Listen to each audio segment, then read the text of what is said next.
PSG Fan TV, bonsoir à vous les gars. Bonsoir. Salut. On s'est qualifié pour cette fameuse finale donc, qui va jouer le 25 mai prochain donc, face à Lyon. Ouais. Qu'est-ce que ça vous fait?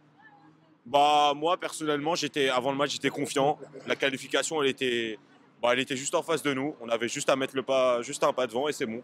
Aucune difficulté. Bon, certes, une équipe rennaise qui a résisté, mais malgré tout ça, bon, j'étais confiant. Je savais qu'on allait se qualifier. Voilà. D'accord. Est-ce que vous êtes fier du parcours du Paris Saint-Germain et notamment du travail de Luis Enrique? Bien sûr, hein. On vise le triplé cette saison. Hein. Ouais, évidemment, évidemment. Après, je pense que la mentalité, elle a un peu changé au Paris Saint-Germain.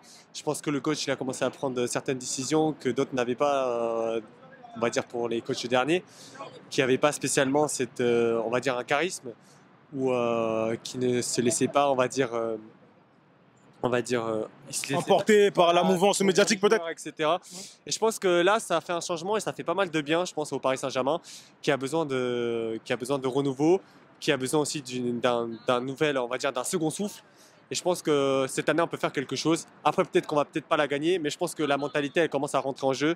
La mentalité, je pense, de certaines grandes équipes.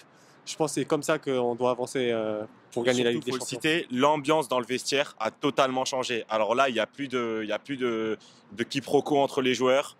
Enfin, Luis Enrique, je sais pas comment dire, en fait, il a fait de la magie là. Il nous a fait un. C'est le coach de l'avenir du Paris Saint-Germain pour vous? Pour moi, oui. Pour moi, personnellement, oui. Après, à voir. Pour moi, je ne l'ai pas complètement validé dans mon cœur, mais à voir. Là, il a validé quelque chose de bien, mais pas 100%. Sachant qu'il n'a pas encore fini sa première saison au Paris Saint-Germain, il faut le préciser.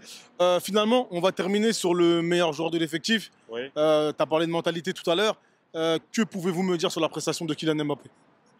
Bah, malgré son penalty loupé, son match, il a fait un bon match. J'ai rien à dire. Certes, il a loupé un penalty, mais merci Kylian. Voilà, matin, midi, soir, merci Kylian. Merci Kylian pour le beau but. Moi, ce que j'ai à dire sur Kylian, on a vu un petit peu qu'il était assez physique en plus aujourd'hui. Il allait chercher des ballons et ça, c'est beau.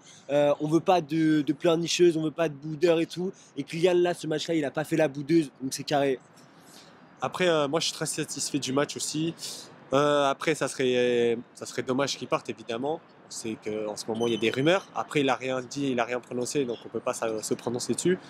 Mais je pense que oui, évidemment, Kylian Mbappé, c'est un joueur qui... Et puis c'est un Parisien aussi, au fond. Vous voyez, il a grandi dans le 93, donc évidemment que j'ai envie qu'il reste au Paris Saint-Germain. Et je suis très content du match qu'il a fait effectuer aujourd'hui. Merci à vous les gars. Merci à toi. Plaisir.